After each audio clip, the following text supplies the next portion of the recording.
کیا جا رہا ہے، انہوں نے کہا ہے. اور وہ غلط اس لیے کر رہے ہیں کہ یہاں پورا پروپیگینڈا سیل بیٹھا ہوا ہے. وہ ساری کوشش کر رہے ہیں کہ کسی طرح یہ ثابت کریں کہ عمران خان نے کچھ کہا تھا تو کچھ اور ہو گیا. میں نے جو سائفر ہے نیشنل سیکورٹی کاؤنسل میں رکھا ہوا ہے، پارلیمنٹ میں رکھا ہے، صدر نے چیف جسٹس آف پاکستان کو بھجوایا ہے، کیبنٹ کے اندر رکھا ہے. جو اسد مجید جو ایمبیسڈر تھے واشنگٹن میں، جس کی ڈونلڈ لو سے بات ہوئی، انہوں نے شہباز شریف کے دور میں نیشنل سیکورٹی کاؤنسل میں بیٹھ کے کہا سائفر کا کہ بالکل وہ جو میں کہہ رہا تھا وہ باتیں ڈونلڈ لو نے صحیح دھمکیاں دی اس کو کہ عمران خان کو ہٹاؤ. اس میں تو کوئی شک ہی نہیں ہے، کیونکہ اس دوسری سیکورٹی کاؤنسل جو بیٹھی تھی شہباز شریف کے نیچے، اس نے بھی تائید کی ہے کہ ہاں انہوں نے غلط کیا ہے، انہوں نے مداخلت کی ہے. تو اس میں ایشو کیا رہ گیا؟ آگے بات اب جب کر رہے ہیں کہ ہم نے آگے چلنا ہے، تو آگے تو ہم چاہتے ہیں کہ ہمارے تعلقات اچھے ہوں. میں تو ہمیشہ چاہتا ہوں، کیونکہ جتنے ہمارے دنیا میں اچھے تعلقات ہوں گے اور دشمنیاں کم ہوں گی، ہم تجارت کریں گے اور ملک میں خوشحالی آئے گی. تو مقصد تو یہ ہے. تو یہ میں ابھی نہیں، میں 26 سال سے یہی بات کہہ رہا ہوں. مجھے صرف پھر سے افسوس ہے کہ ہماری صحافت ادھر پہنچ گئی ہے، یعنی اس لیول پہ پہنچ گئی ہے کہ باہر کے صحافیوں کو کہنا پڑا کہ ہمیں غلط طرح پیش کیا جا رہا ہے ہمارا انٹرویو. فلو میں جو میری جو تحریک 26 سال پہلے میں نے شروع کی تھی، انصاف کی تحریک، یہ قانون کی بالادستی کی تحریک ہے، انصاف کی تحریک ہے. اور یہ اس لیے نہیں، لوگ میرے سے کہتے جی آپ کا معاشی ایجنڈا کیا ہے، آپ ملک میں خوشحالی کیسے لے کے آئیں گے؟ اگر ملک میں خوشحالی لے کے آنی ہے تو یہاں انصاف قائم کرنا پڑے گا. جب تک اس ملک پاکستان کے اندر قانون کی حکمرانی نہیں ہوگی، یہاں خوشحالی نہیں آنے لگی. جو بھی کوئی ہمارے ماضی میں جھوٹ بولتا رہا ہے کہ میں ایشین ٹائیگر بنا دوں گا یا میں لاہور کو پیرس بنا دوں گا، یہ نہیں بن سکتی جب تک انصاف نہیں ہوگا. نبی صلی اللہ علیہ وسلم نے مدینہ کی ریاست میں سب سے پہلے عدل اور انصاف قائم کیا، خوشحالی بعد میں آئی.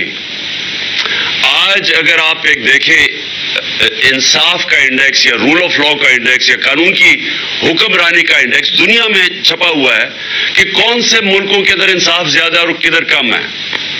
تو دنیا کے اندر ملکوں کی ریٹنگ کی ہوئی ہے کہ نمبر 1 ملک کون سا ہے، نمبر 2 کون سا ہے، 3. تو جو سارے دنیا کے اوپر کے 10-15 ملک ہیں، سب خوشحال ترین ملک ہیں.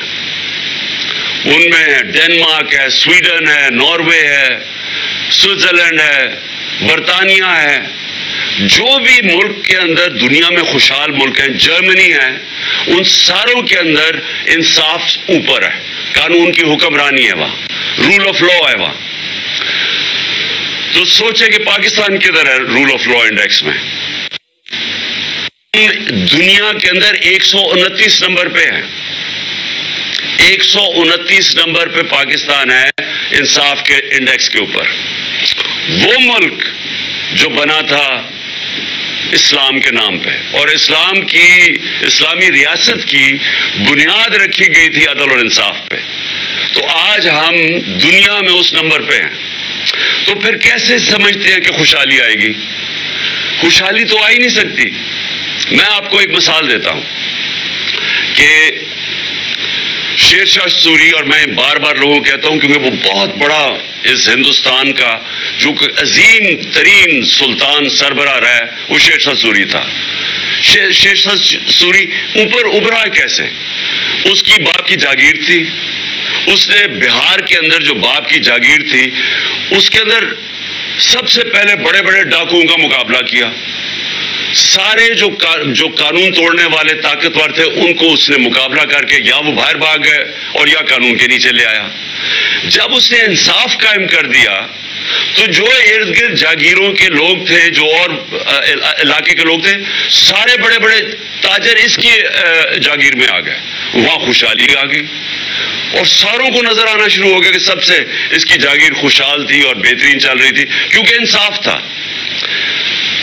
پاکستان کے اندر ہمارا یہ جو سٹرگل ہے، جو آج ہمارے پارلیمنٹیرینز، سینیٹرز جو آج سپریم کورٹ سے پٹیشن کر رہے ہیں، یہ ہماری تحریک انصاف کی ہے. ہم اس ملک میں قانون کی حکمرانی چاہتے ہیں، اور قانون کی حکمرانی خوشحالی نہیں لے کے آئے گی، وہ لوگوں کو آزاد بھی کرے گا. جو ہم حقیقی آزادی کی بات کرتے ہیں کہ اگر ملک کے ایکس پرائم منسٹر، سب سے بڑی پاکستان کی پارٹی کا سربراہ، اگر میں اپنی ایف آئی آر رجسٹر نہیں کروا سکتا، میرے اوپر قاتلانہ حملہ ہوا ہے، مجھے پتا کس نے کیا ہے، تحقیقات میں ہو سکتا ہے ثابت ہو کہ وہ نہیں ہے لوگ، لیکن یہ تو میرا حق ہے. آئین مجھے یہ حق دیتا ہے کہ میں ان کی نشاندہی کروں اور ان کی انویسٹیگیشن کرواؤں. میں اپنی ایف آئی آر نہیں درج کروا سکا. پولیس بھی ہماری، پھر سے پنجاب ہمارے نیچے ہے، لیکن انہوں نے میری بات نہیں سنی، طاقتور حلقوں کی بات سنی اور نہیں ہماری ایف آئی آر درج کروائی. تو بات یہ ہے کہ اگر میرے سے یہ ہو سکتا ہے، اب سوچے سارے پاکستان کے اندر عام آدمی کے اوپر کیا گزرتی ہوگی. دیہات کچہری میں کام کرواؤں اس لیے مجھے ووٹ دو، وہاں کیوں نہیں ہے؟ کیونکہ وہاں انصاف ہے. انصاف انسانوں کو آزاد کرتا ہے. کیوں نہیں ہے ان سارے ملکوں میں، برطانیہ میں، یورپ میں، یہاں قبضہ گروپ کیوں نہیں ہے؟ ادھر کیوں نہیں قبضہ گروپ لوگوں کی زمینوں پہ قبضہ کرتے ہیں؟ کیونکہ انصاف ہے. ان کی عدالتیں کمزور کو حقوق دیتی ہیں، کمزور کے پاس طاقت ہے، کیونکہ عدالتیں ان کو قانون کے مطابق انصاف دیتی ہیں، اس لیے ان کی زمین پہ کوئی قبضہ نہیں کر سکتا. کیوں نہیں آج پاکستانی، 1 کروڑ پاکستانی ہے بیرون ملک، یہ ان کے پاس جتنا ان کا سالانہ آمدنی ہے وہ تقریباً ہمارے 22 کروڑ کے برابر ہے. ان کی جو باہر پیسہ کماتے ہیں یہ تقریباً ہمارے جتنی ہے، 1 کروڑ پاکستانیوں کی. اگر یہ سوچیں کہ یہ سرمایہ کاری پاکستان میں شروع کر دیں تو پاکستان میں تو ہمیں ضرورت ہی نہیں ہوگی آئی ایم ایف کی یا یہ کسی اور لوگوں کے پاس قرضے مانگنے کے لیے. اگر وہ صرف سرمایہ کاری پاکستان میں کر دیں تو ہمارا ملک تو خوشحال ہو جائے گا. اب سوال یہ ہے کہ وہ کیوں نہیں پاکستان میں سرمایہ کاری کرتے؟ ان سے پوچھیں. ان کو مسئلہ پڑ جاتا ہے کہ پاکستان میں پلاٹ بھی خریدتے ہیں نا، تو پلاٹ کے اوپر بھی قبضہ ہو جاتا ہے. ان کو یہ نہیں ہوتا کہ سب سے آسان چیز ہے پیسے کمائے میں پلاٹ لے لوں. جب پلاٹ بھی ان کے اوپر قبضے ہو جاتے ہیں اور عدالتوں میں جا کے پھنس جاتے ہیں، انصاف نہیں ملتا، تو وہ سرمایہ کاری کون کرے گا؟ وہ جا کے دبئی میں چلے جاتے ہیں، ملیشیا میں چلے جاتے ہیں، اور ملکوں میں سرمایہ کاری کر. پاکستان میں نہیں آ رہی، آتی ہے. لیکن اگر یہ ہم اپنے ملک میں اپنا انصاف کا نظام ٹھیک کر دیں، ان کو اعتماد ہو جائے ہمارے انصاف کے نظام میں آپ کو یقین دلاتا ہوں کہ جتنا پیسہ وہاں سے آ سکتا ہے، ہمیں کوئی بیکاریوں کی طرح دنیا میں نہیں جانا پڑے گا. لہٰذا پھر سے میں کہتا ہوں، 26 سال پہلے جب میں نے اپنی انصاف کی تحریک شروع کی تھی تو میں نے ایک چیز نشاندہی کی تھی کہ ہمارا مسئلہ ہی ایک ہے، یا انصاف نہیں ہے. کیونکہ میں نے تو ساری دنیا دیکھی ہوئی تھی، مجھے تو پتہ ہے خوشحالی کیوں آئی ہے وہاں. میں پاکستانیوں سے جو باہر رہتے ہیں، بزنس کرتے ہیں، میرا تو ان سے ملنا جلنا تھا، تو مجھے تو پتہ تھا کہ وہ کیوں بیچارے آنا چاہتے ہیں پاکستان. وہ بیچارے پاکستان میں انویسٹ کرنا چاہتے ہیں، لیکن وہ کیوں نہیں آ سکتے؟ کیونکہ ان کو یہاں اعتماد نہیں ہے. ایک انگریزی کا لفظ ہے کانٹریکٹ انفورسمنٹ. ان کو اعتماد نہیں ہے کہ ہمارا جو کانٹریکٹ آنر ہوں گے یا نہیں ہوں گے، تو وہ پیسہ نہیں لگاتے ہیں. سرمایہ کار ہمیشہ بزدل ہوتا ہے، کیونکہ سرمایہ کار نے اپنا پیسہ کمایا ہوتا ہے، وہ چاہتا ہے ادھر پیسہ لگائے جدھر اس کی آمدنی ہوگی. تو جب اس کو یہ خوف ہو جائے کہ میں اگر یہاں انویسٹ کروں گا تو یہ پیسہ میرا پھنس جائے گا، وہ کبھی پیسہ نہیں لگائے گا. وہ جتنا مرضی پاکستان سے پیار کرتا ہو، جتنا مرضی درد رکھتا ہو پاکستان سے، وہ سیلاب کے لیے ہم نے مانگے، اربوں روپے گھنٹوں میں اکٹھے ہو گئے، لوگوں نے پیسے دیے، لیکن سرمایہ کاری نہیں کرتے. تو لہٰذا یہ جو ہماری تحریک ہے، اور میں اللہ سے دعا کرتا ہوں کہ یہ جو ہماری حقیقی آزادی کی تحریک ہے، یہ دراصل انصاف کی تحریک ہے، اور یہ شروع ہوتی ہے جب ہماری عدالتیں کھڑی ہو جاتی ہیں. ایک لوگوں کے لیے جو سمجھتے ہیں ہم کمزور ہیں اور ہمارا طاقتور کے سامنے آمنا سامنا ہو گیا ہے، تو لوگ چاہتے ہیں کہ ہماری عدالتیں ہمارے ساتھ کھڑی ہوں۔ میں وہ ونسٹن چرچل جو برطانیہ کا پرائم منسٹر تھا دوسری جنگ عظیم کے اندر، تو جب ہٹلر کی جو بالکل برطانیہ کو اوپر حملہ کرنے یعنی آنے لگی تھی برطانیہ کے اوپر، وہ فرانس کے بارڈر پہ کھڑی تھی، ان کے جہاز بمباری کر رہے تھے برطانیہ پہ، تو خوف میں لوگ جب اس کے پاس گئے اور پوچھا کہ ہم بچ جائیں گے، تو چرچل نے کہا کہ کیا عدالتیں انصاف دے رہی ہیں؟ حیران ہوئے کہ جی عدالتوں کا کیا چکر ہے؟ انہوں نے کہا جی دے رہی ہیں۔ تو ونسٹن چرچل نے کہا کہ کوئی طاقت ہمیں تباہ نہیں کر سکتی جب تک ہماری عدالتیں انصاف دے۔ تو میں آج پھر سے بڑے ریسپیکٹفلی آنریبل چیف جسٹس سے کہتا ہوں کہ یہ بہت امپورٹنٹ چیز ہے۔ پاکستان کا نمبر 1 انویسٹیگیٹو جرنلسٹ صحافی ارشد شریف کو شہید کیا گیا، اس کے اوپر پوری تحقیقات ہونی چاہیے۔ کون تھے وہ لوگ جنہوں نے دھمکیاں دی، کنہوں نے اس کے اوپر FIR کٹوائی، کیوں ملک سے باہر اس کو جانا پڑا، اس کے بعد کیوں آگے ادھر سے گیا اور پھر اس کا قتل یہ جو اس کو شہید کیا، کہ یہ تو میرا حق ہے FIR کا۔ تو میں چاہتا ہوں کہ اس کے اوپر بھی ہمارا سپریم کورٹ ایکشن لے۔ اب میرا جو دوسرا ایشو ہے وہ یہ کہ یہ جو لندن میں فیصلہ ہو رہا ہے، 2 اہم فیصلے کر رہے ہیں، کیا الیکشن جلدی ہوگا یا لیٹ ہوگا، اور دوسرا فیصلہ ہے کہ آرمی چیف کون بنے گا۔ تو میں پھر سے آج ساری قوم کے سامنے یہ بات رکھنا چاہتا ہوں کہ یہ ناممکن ہے کسی کا تصور کرنا کہ ایک مفرور، ایک سزائے آدمی ملک کے اتنے اہم فیصلے کرے گا۔ یہ کسی مہذب معاشرے میں نہیں ہوتا۔ اور سب سے اس سے بھی بڑی بات کہ جو شہباز شریف پرائم منسٹر ہے، کیا اس سے نہیں پتا کہ اتنا سینسٹیو معاملہ جو کہ آرمی چیف کی سلیکشن کا، یہ کیسے ایک مفرور اسے کیسے کنسلٹ کر سکتا ہے؟ یہ آفیشل سیکرٹس ایکٹ کی وائلیشن ہے، اور اس کے اوپر ہم اپنے وکیلوں سے بات کر رہے ہیں، ہم اس کے اوپر ایکشن لیں گے، کیونکہ یہ کیسے اتنی بڑی اتنی امپورٹنٹ پوزیشن پاکستان کی نیشنل سیکیورٹی کے لیے آرمی چیف کی جو پوزیشن ہے وہ اتنی امپورٹنٹ ہے، یہ کیسے اس مفرور کے سامنے پاس بیٹھ کے ڈسکس کر سکتا ہے؟ اور دوسری بات کہ الیکشن ہوں گے یا نہیں ہوں گے، یا کب ہوں گے، اینڈ میں ہوں گے جلدی ہوں گے، سوال یہ ہے کہ کیا وہ مفرور، وہ سزائے یافتہ آدمی جو کہ چوری کے پیسے سے وہاں بیٹھا ہوا ہے لندن میں، کیا وہ فیصلہ کرے گا یہ اہم؟ کیا اس کو پاکستان سے پیار ہے یا اس کو کوئی اسٹیک ہے پاکستان میں؟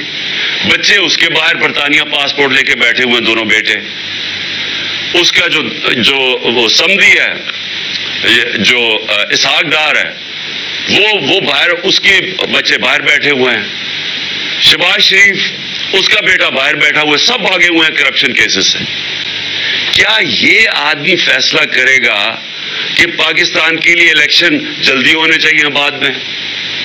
جس آدمی کا صرف مقصد ایک ہے، کس طرح وہ پہلے جو پاکستان کا پیسہ چوری کیا، اربوں ڈالر اس نے باہر رکھا ہوا ہے، اور پھر NRO کیسے لینا ہے، اس پیسے کو بچانا کیسے ہے، جس آدمی کا اصل مقصد یہ ہو، کیا وہ فیصلہ کرے گا کہ پاکستان میں الیکشن کب ہونا ہے؟ سب کو پتا ہے، کوئی بھی معاشرت کے ماہرین سے آج آپ پوچھ لیں کہ جس دلدل میں پاکستان گرتا جا رہا ہے، جو اس وقت پاکستان کے حالات ہیں، جو معاشی حالات ہیں، جو مہنگائی ہے، جو بے روزگاری ہے، جو انڈسٹری بند ہو رہی ہے، جو ہماری ریمیٹنسز گر رہی ہیں، ایکسپورٹس گر رہی ہیں، آمدنی کم ہو رہی ہے، جو ہمارے کسانوں کا آج حال ہے، ہر چیز نیچے جا رہی ہے۔ جب ملک کی آمدنی کم ہوتی جا رہی ہے تو ہم نے قرضے کیسے واپس کرنے ہیں؟ کس طرح کیسے واپس کریں گے جب آمدنی کم ہوتی جا رہی ہے؟ اور یہ کیسے ٹھیک ہوگا؟